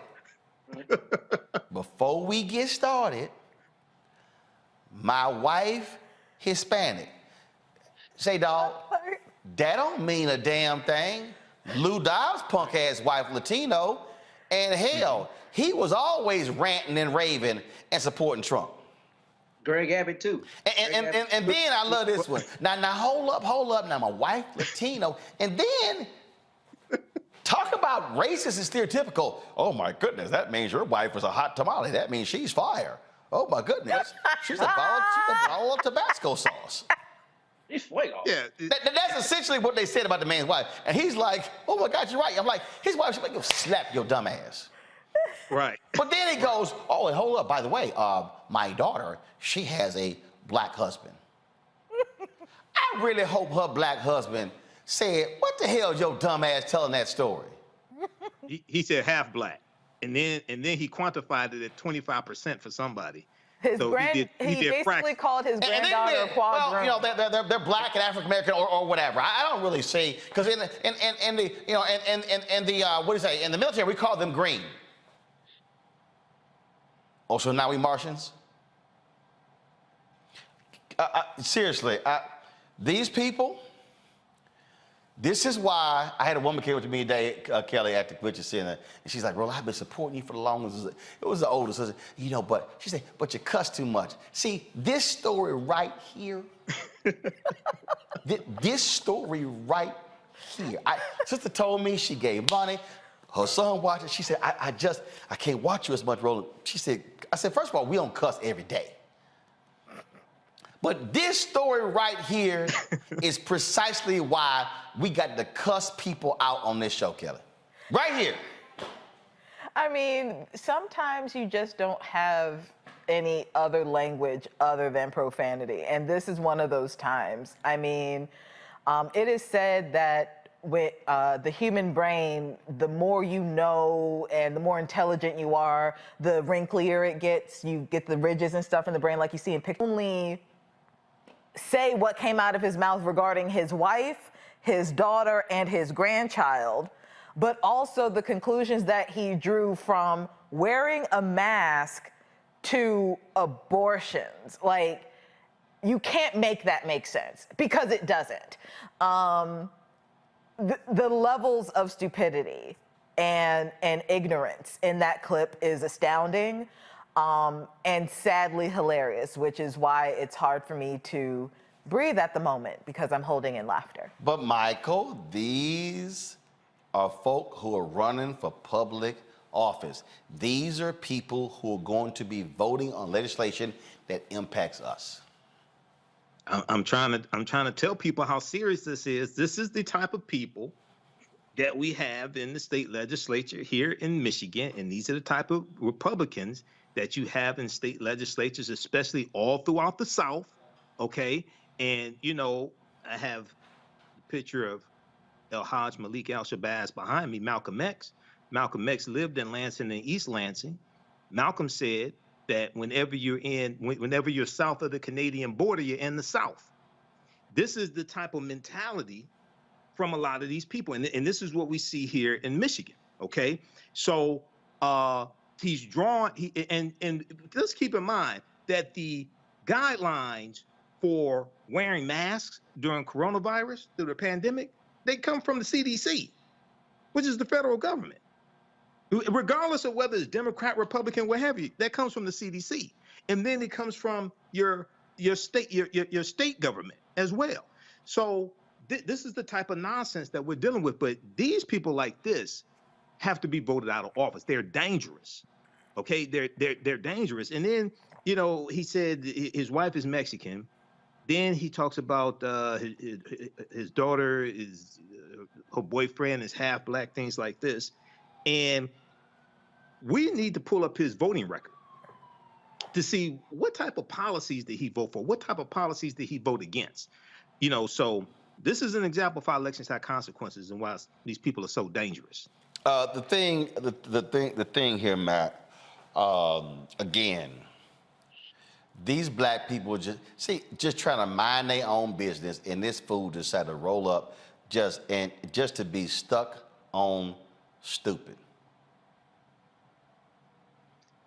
Look, man, the thing that's ridiculous about this, especially ridiculous, is this is exactly what white people who are racist, who don't want to believe they're racist, do. They try to give themselves license by saying, see, I got black friends. My granddaughter is half black or partially black. My wife is Hispanic. None of those things give you license to be racist, number one. But number two, this is what conservatives do, is they make straw man arguments that have absolutely nothing to do with what you're talking about. If he had walked over to them and talked to them about mask policy, he shouldn't have been there bothering them anyway. But that would make more sense than trying to take that and then extend it to this conversation about the inner cities, number one. And I think further in that clip, he says, I don't know if they actually lived in the inner cities, but that's the kind of racism that you see from people who want to believe that they're just talking from a standpoint of reason or rights, right? You know, presentation of rights. Because I think he says that in the clip, like, oh, they're taking away our rights from us. You don't have to bother these people, number one. And number two, you know, these people don't care about your opinions on policy, especially, as Michael said, when it's promulgated from the CDC. That's the thing that's so absurd about it. Conservatives like to vacillate and go back and forth between, you know, we're the government and you should trust us and listen to us, and you can't trust the government at all, depending on what's advantageous to their position. And that's what's absurd about this, is let these people eat, don't bother them, and go ahead and let them, you know, enjoy their lives, and don't bother them with your racism that you try to veil as being, you know, respectful. This is real simple. Why y'all wearing masks? Because I ain't got to smell Piggy Pink. I ain't got to smell BS coming from Piggy Pink. Yeah, that's why I'm wearing a mask. All right, y'all. Gotta go to a break. When we come back, we'll talk to a sister who's running against a Republican in Congress in Florida. Plus, we have our Education Matters segment as well. And so stick around for that. Don't forget, download the Black Star Network app, y'all. Available on all platforms. Apple phone, Android phone, Apple TV, Android TV, Roku, Amazon Fire TV, Xbox One, Samsung Smart TV. And of course, you can join our Bring the Fuck fan club. Your dollars make it possible for us to do what we do. Our goal is to get 2,000 fans this month, contributing a minimum of $50. Of course, over the course of a year, it's $4.19 a month, 13 cents a day, folks. So your dollars truly are important for us to do what we do. Send check and money orders to P.O. Box 57196, Washington, D.C. 20037-0196. Cash App, $RM Unfiltered. PayPal is R Martin Unfiltered. Venmo is RM Unfiltered. Zelle is rolling@RolandSMartin.com. Rolling@RolandMartinUnfiltered.com. Also, get a copy of the book, White Fear, How the Browning of America is Making White Folks Lose Their Minds. Available at Ben Bella Books, Amazon, Barnes & Noble, IndieBound, Bookshop, Chapters, Books A Million, Target, or your favorite black bookstore. You can also download it on Audible. And also, y'all, we should be at 1,000 likes on YouTube. What's going on? Okay, all y'all watching right now, click the like button. It's real easy. So when I get back from this break, I should not be seeing 609 likes. I should be seeing 1K likes. So hit the damn button. It's free. What the hell is wrong with y'all? Back in a moment. When we invest in ourselves, we're investing in what's next for all of us. Growing, creating, making moves that move us all forward. Together, we are Black beyond measure. I've always said this, rather than to continue to fight for a fair piece of the pie and the equal slice of the pie, I want my hand on the knife that cuts the pie. And to that extent, who bakes the pie and who puts it in? And that's one of the things that got me involved in going into politics in the first instance. I'm tired of people making decisions for me and mine. I want to be a part of that decision-making process. And luckily, it has paid off in terms of seeing the progress that many people in America have made, particularly people of color. One thing bothers me now that we seem to be losing that. By saying that we've got to be more concerned with other people than those people who were here. We built America.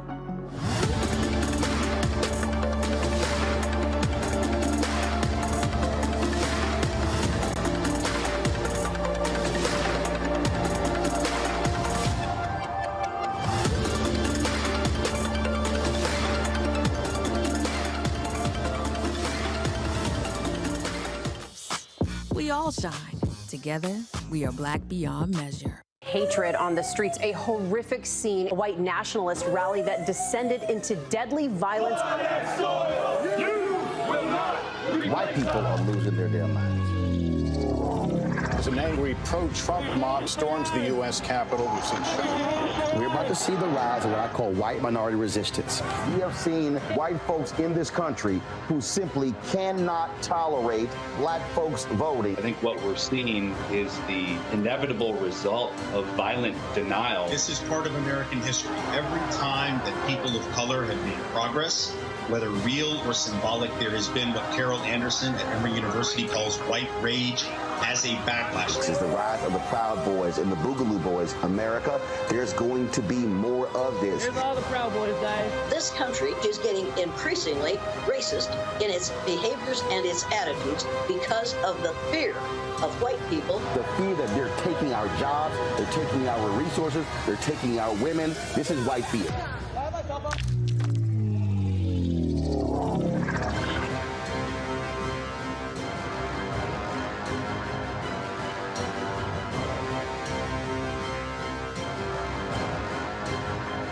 Pull up a chair, take your seat at the Black Table with me, Dr. Greg Carr, here on the Black Star Network. Every week, we'll take a deeper dive into the world we're living in. Join the conversation only on the Black Star Network. Hi, I'm Gavin Houston. Hi, I'm Carl Payne. Hey, what's up, y'all? It's your boy Jacob Lattimore, and you're now watching Roland Martin right now.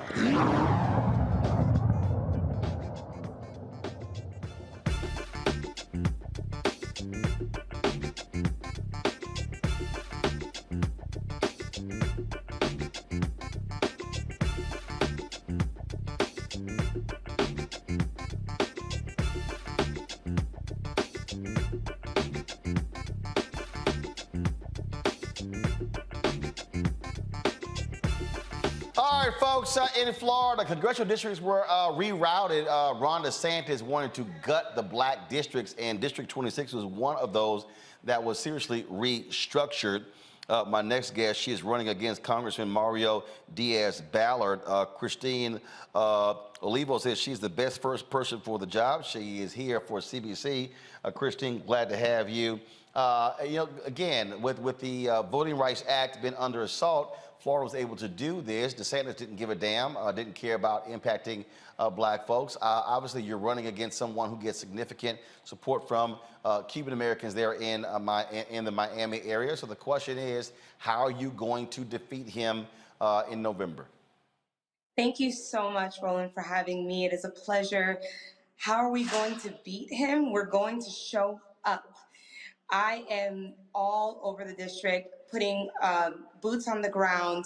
I believe that we need to go old school. It is that knocking on doors, phone banking, text banking, reaching the voters right where they're at.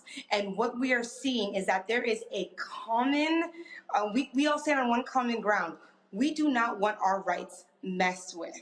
And right now, from Collier County to Miami-Dade County, women are fighting for their rights. And that is how we're going to win. I am the only woman in that race. I'm the only pro-choice candidate in that race. I am the only Black woman in that race.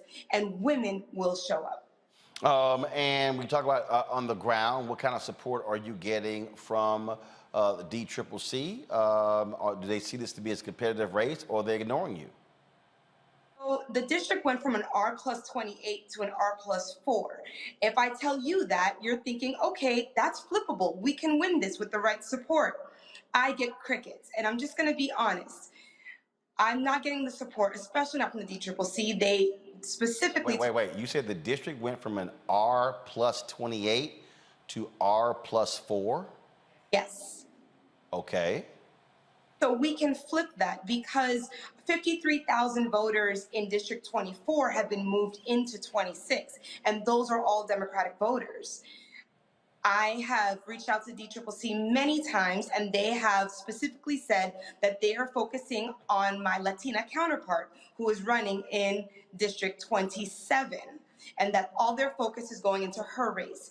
And I said, well, we can flip this with the right resources. Honestly, I'm not the only Black woman that is not getting the support that we need in Florida. We have Aramis Ayala, we have Naomi Blumer, we have Shantae Munns, Karen Green. Black candidates in Florida, female candidates, are not getting the support that we need. Wow. What are the critical issues you see affecting folks in this district? Number one, we have a housing crisis. The rent has increased by 58%. And we need to tackle that housing crisis immediately. We are seeing evictions daily. One of them being my uncle, who just got served an eviction notice. He is elderly, he's on Social Security, and he's in the district. We are also seeing, with the housing crisis, we also have an income crisis. We need to raise the minimum wage to a livable wage. Those are the main things. Now, our second thing, we have an environmental crisis. A lot of the reason why our community is being moved out is because we have climate gentrification. So everyone that's living fancy on Miami Beach, now they're being flooded and they're moving into our district, which is Midtown, Wynwood, Overtown, Allapattah. They're moving inward and moving us out. We've got to fight climate change. We need bold action. That's the only way that we're going to stop climate gentrification, which is attacking not only our homeowners, but also our small businesses. And lastly, we've got to fight for human rights. I'm not just talking about reproductive rights. I'm talking about our voting rights. I'm talking about our rights to marriage. I'm talking about our basic fundamental human rights that are being attacked day in and day out, especially in the state of Florida. Well, look, it's always an uphill battle, if you will, especially when you're not getting support from DCCC. Fundraising is critical. Where do you stand right now when it comes to fundraising in your race? We've only got 39 days left, and we need to raise about another 250 to 300,000 just to compete, just to get our message out to all the voters. We can win this thing. And let me tell you, we are doing everything we can. But another 250 to 300,000 would get us not only to the Democrats or inactive Democrats, we can now reach the NPAs. The NPAs are going to decide this race. And NPAs, what does that mean? I apologize, non-party affiliates. Those are the people that feel like they are politically homeless. They don't go with the Democrats, they don't go with the Republicans, they go, in between. So we have our non-party affiliates, and let me tell you, non-party affiliates make up 1/3 of the district. Gotcha. Well, look, certainly good luck. Hopefully folks will heed the call. If folks want to get more information about you or even contribute, where do they go? www.christineforcongress.org. You can find me on Twitter at Christine4FL, TikTok, Christine4FL, or Christine for Congress on Instagram. But please check out the website, www.christineforcongress.org. All right, then. We certainly appreciate it. Thanks so very much, Christine. Good luck. Thank you. That particular point there, I've heard from a number of people, Kelly, about the lack of support that the DCCC is giving to black candidates.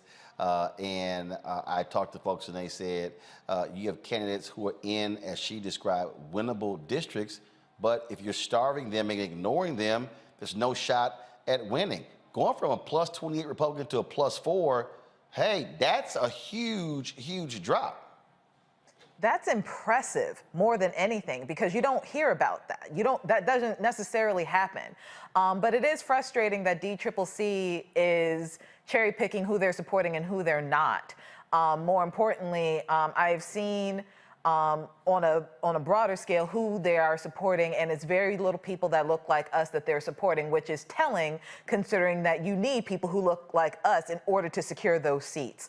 So with 39 days left, I don't know if there's much that they can do, but this is certainly a lesson that they need to take heed to and apply for the next election cycle come 2024.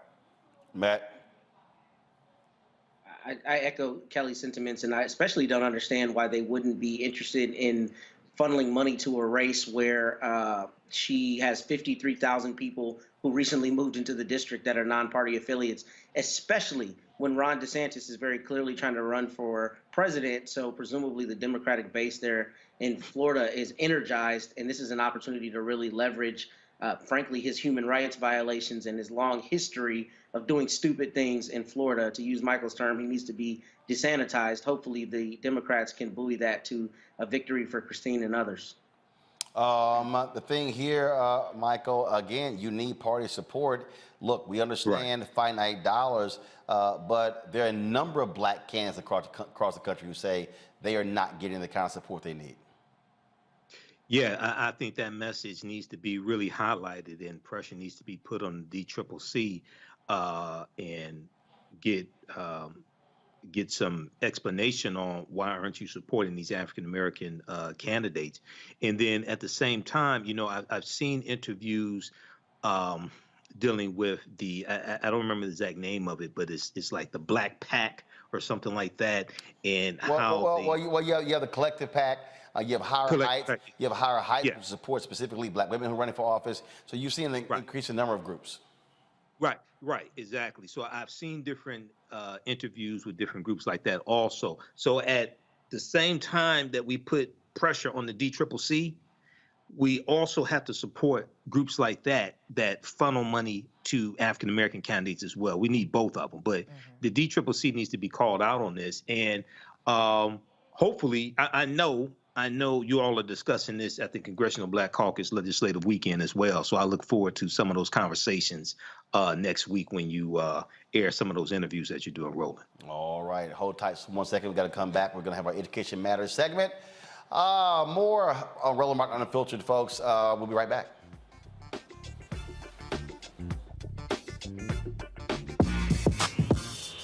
When we invest in ourselves, our glow, our vision, our vibe, we all shine.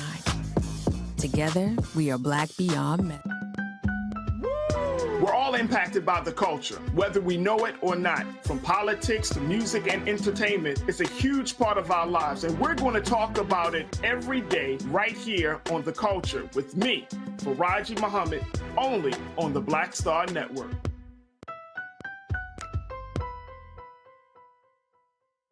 When we invest in ourselves, we all shine. Together, we are Black Beyond Measure. Yo, what's up? This your boy Ice Cube. What's up? I'm Lance Gross, and you're watching Roland Martin Unfiltered.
Today in our session at Congressional Black Caucus, we talked about a number of different issues when it comes to transportation.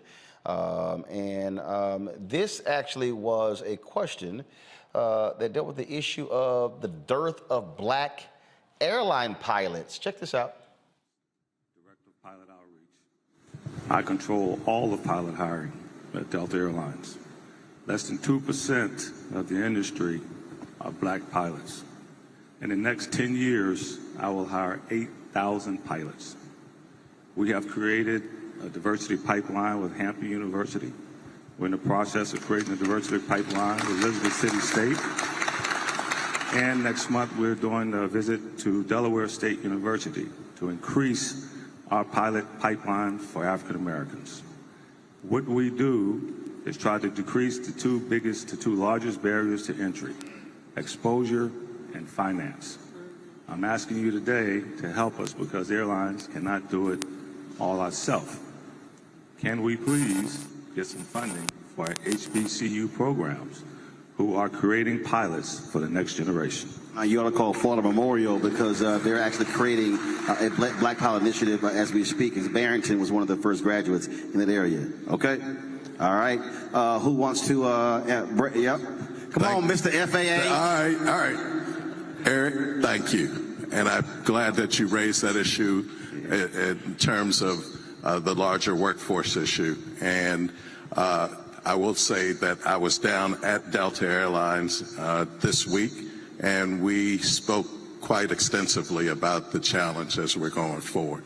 We're looking forward to working not only with Delta and the larger carriers to have them come up with a commitment to deal with the whole issue of pilot shortage, but making sure that minorities get into the workforce to become pilots, technicians, and others who are in the aviation industry. Aviation industry jobs pay very, very well, and I want to make sure that as I'm going forward to work to increase what we already have a budget for, roughly about $10 million, to deal with the whole issue of developing a stronger pipeline to get young minority students into the aviation industry. And the other thing is we want to see many, many more women come into our industry as we go forward. So look out for us. I'm going to be... All right, folks. Perfect timing for our conversation today. Trust me, that was not planned. Joining me right now is Cherie Gilbert, Director of Communications and Marketing at the Florida Memorial University, and Dr. Jorge Guerra, the university's Aviation Program Director. Glad to have both of y'all here. That brother right there, again, responsible for hiring all pilots for Delta Airlines. And so the program that you're starting, I mentioned the young brother, the Barrington. I gave the first commencement address I gave was actually at Florida Memorial. It was in the graduating class. And he talked about how he became a pilot because he said he was working in the mall and this guy came in dressed clean in the suit. And he was like, man, what do you do? And he told him, he said, how much you make? And he told him that. He was like, damn, I'm going to be a pilot. But the reality is you've got to be able to have a feeder program. So talk about what you're starting at Florida Memorial. Well, thank you so much for having us. Before Dr. G gets started, I'll let him give his, we'll talk about his relationship with Urban. He has a special bond with him, and he's our Director of Aviation and Safety Program. So he touches the students directly. We have a lot of partnerships. A lot of big companies are knocking at our door wanting to get our talent. So I'll let Dr. G talk about our talent firsthand because he teaches them in the classroom and has a direct connection with them.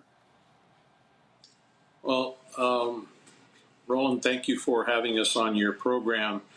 And yes, we've had a program at Florida Memorial since 1986. And we prepare students not only to be pilots, but we also have an air traffic control program. And we have an aviation management program that we prepare students for the industry. Barrington is one of our graduates, our alum, and we're very proud of everything that he's accomplished. And we just want to have more like Barrington come through our program.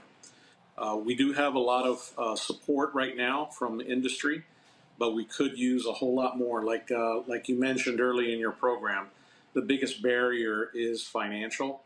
And so we need to find ways to help students get through the burden of affording to go through a program that's aviation related. How many students do you have right now go through your program? We have 81 students enrolled right now at Florida Memorial University for all three programs. Gotcha. And you want to grow it to what? In terms of what sort of capacity you're looking to grow it to? I'd love to have 150, 200 students strong. We don't want to make it too large because this is a boutique type of program, and we want to give special one-on-one attention to our students. But we could prepare a lot more students of color, women. We have a lot of females in our program, so we certainly could use more capacity for this program. And so in terms of needs, what do you need? What's that number? And you mentioned, Sheree, in terms of the corporations and knocking on your door, what are you making it clear? And is it not just airlines, but you've got companies that make planes. You've got helicopter companies. So you got a lot of different folks in sort of this space. And so what are you making it clear? What do you need financially to build the program? Well, you kind of consider that to become a pilot, aside from tuition for university costs, it costs a student about $70,000 additionally just to learn how to fly and have enough hours to qualify to become a certified flight instructor and then gain more hours before the airlines are interested in our students. So if we could bridge that gap where we can get $70,000 to each of our students that want to be pilots, that's where the dollars are. Sheree? Yes, well, I'll add to that. We just recently saw an uptick in our enrollment. Just to give you an idea, our freshman class is the largest that we've seen in 15 years. So definitely kudos to our enrollment management staff and our programs that are enticing these students, like our aviation and safety program, to attend Florida Memorial University. Some of those partnerships, we are embargoed, so we can't go into detail about them, but we will be making a big announcement in a couple months with one of these partnering agencies. And Dr. G has worked very hard to bring those type of agencies to our university so that we can entice students to come to Florida Memorial University and take part in our aviation program. Since its inception in our aviation program, we've graduated about 500 students, And about 85% of those students are working in the industry right now. Okay, questions for my panel. Let's see, Matt, you first. Sure. I just learned the other day, trade airspeed for altitude, right, is what pilots learned. So this is a really, really interesting program. I guess the question I have for you is twofold. First, for those who want to be pilots, do you particularly cull from all the students at Florida Memorial, students of all majors, or do they apply for the aviation degree in particular? And to that end, is there any kind of reciprocity for students at other HBCUs that might be interested in visiting or basically doing a domestic study abroad at Florida Memorial for the aviation program? Are there any kind of reciprocity programs? So we don't have reciprocity programs with other universities. There are a number of other HBCUs that have aviation programs. We do draw from all over the country, and we draw a lot of students from the Caribbean since we're located in Miami. But we have students from all over the country, but mainly they're Florida students. Kelly. Sure. So for students who are interested in becoming a pilot, obviously you need take courses as a student of the university. Are there courses that are best suited for those who are interested in pursuing this career, or is it something that once you are in this program, you are pretty much kind of enveloped in whatever you need to pursue this career? So the program is designed to prepare people to be pilots, right? So from the very first semester, students are taking their general education courses like any other university. But right off the bat, we put the aviation students in private pilot ground. And this is a course that teaches them on the ground before they get into an airplane all the different aspects of becoming a pilot, a private pilot. And so our students from the very first semester are encouraged to take that course. They're also encouraged to take Introduction to Aerodynamics and History of Aviation. So right from the very first semester, our students are already engaged in this industry. Michael. Hey, this is a great program, and I was going to ask for high school students, because I was in a pre-engineering program in middle school. For high school students, what are some courses that you recommend high school students to take who say, hey, I want to be a pilot, I want to attend Florida Memorial University?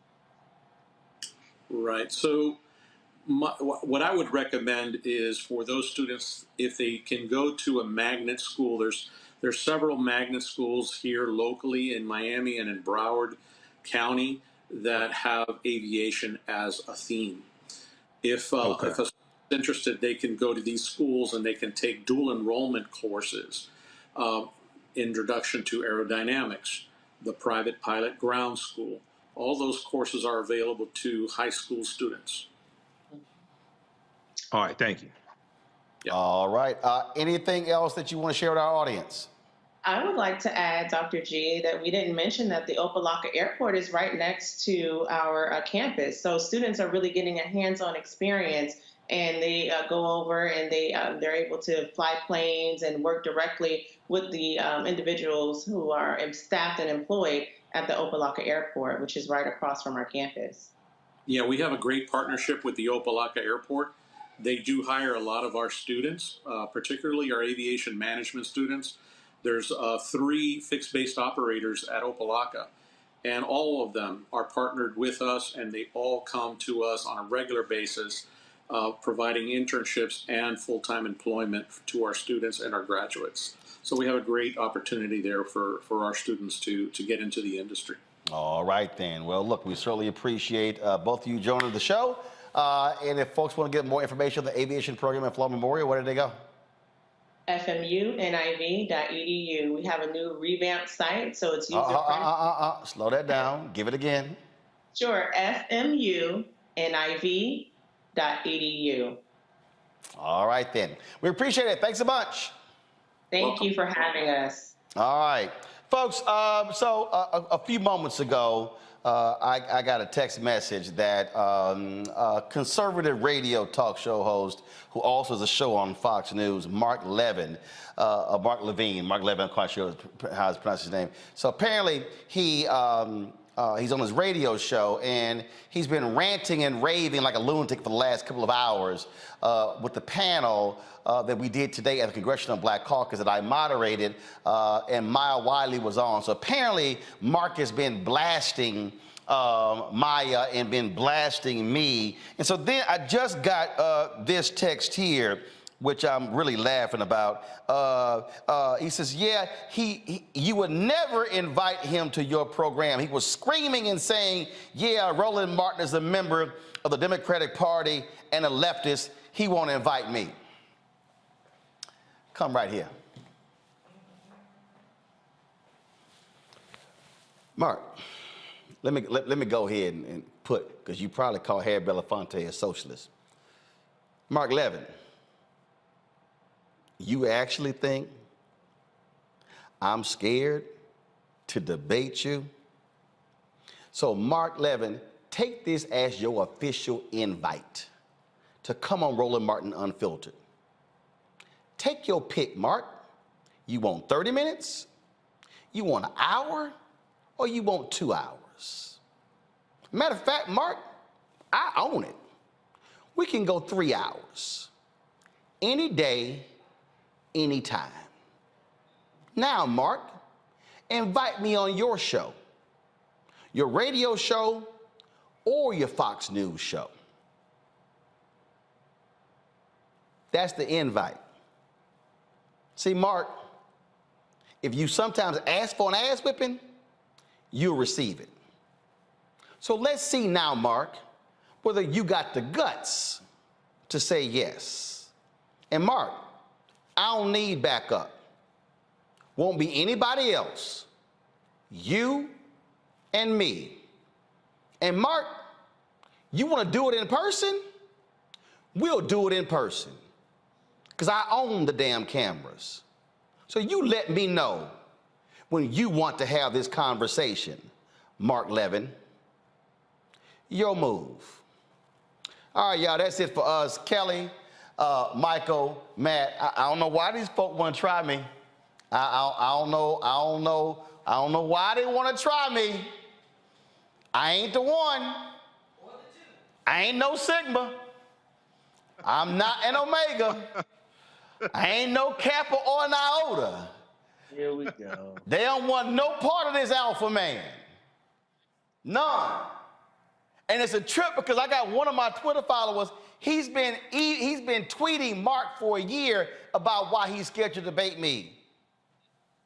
Say, bruh, hashtag bring your ass. All right, Matt, Michael, Kelly, thanks a bunch. That's it. Folks, if y'all missed all of our CBC Foundation coverage, go to the Black Star Network app, go to our YouTube channel. You can check it all out.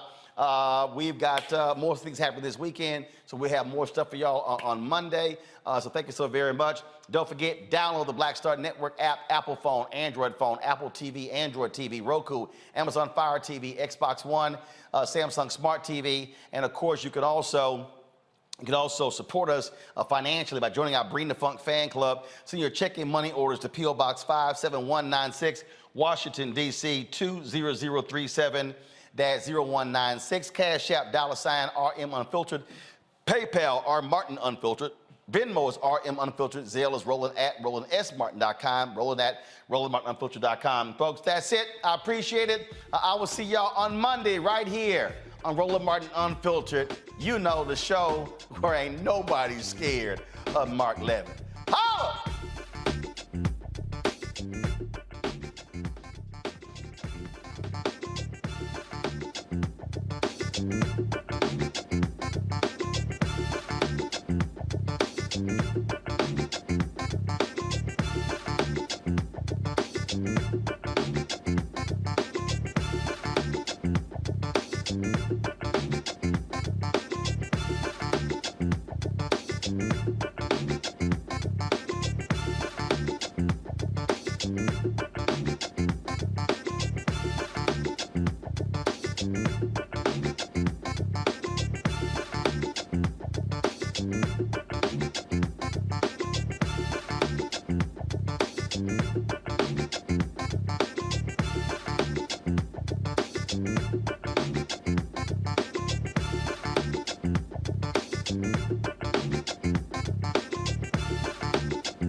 Whatever it is, he's got the